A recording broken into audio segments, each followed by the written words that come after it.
Landon, I want to ask you about, for years now, you were the face of soccer in the United States.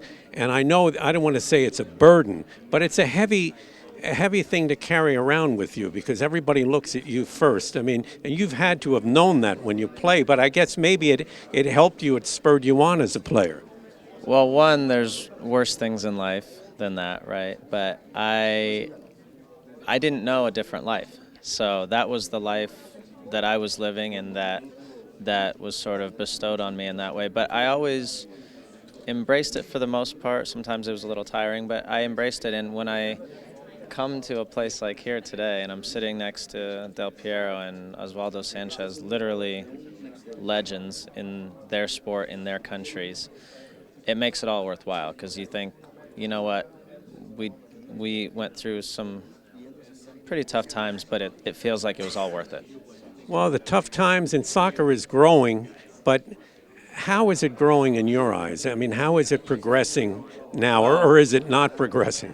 No, it's progressing quickly, and I see it from a very big picture standpoint. I started in Major League Soccer in 2001 when we might have 1,200 fans at a game or 1,500 fans at a game, and I juxtaposed that with last year Major League Soccer was the third highest attended league in our country after baseball and football. Globally, it's the seventh or eighth most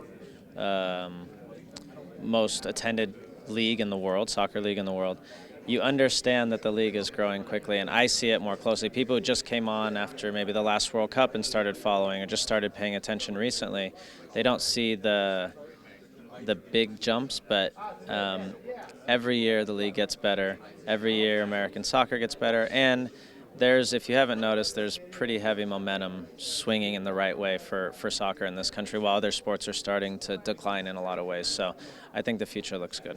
If you could put your finger on a few things, I know talent. What's it going to take for the United States to win a World Cup? What are the time? When you look at, I use analogies to other sports in this country. When you look at baseball 100 years ago, it was popular, people liked going, but it wasn't the juggernaut it is today. If you look at the NFL, when the NFL started, nobody watched the NFL. They weren't on TV. They went away from Super Bowls to switch to other programming. The NBA for a long time wasn't as popular as it was. So it takes time. You have to build fan bases. You have to build partnerships. You have to build sponsors and good relationships in the sport. All these things take time, but we're going to get there. You have a very, not only talented on the field, you have a great mind. You can see an intelligent guy. You have a love for the sport. You know what you're talking about. Thank you. What about you as getting involved in the coaching end of it? Potentially.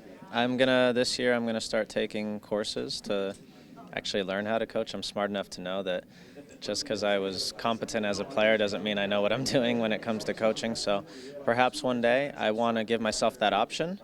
If I start doing it and I really enjoy it, then I'll stick with it. If I decide not to do it, that's okay too. We'll see what happens. All right. Well, we appreciate your time, and thank you so much for all you've brought to the sport. You're a great ambassador, and hopefully it'll continue now with the legends, and we'll see you on the sideline coaching too. Someday, we'll see. Thank you. Thank you.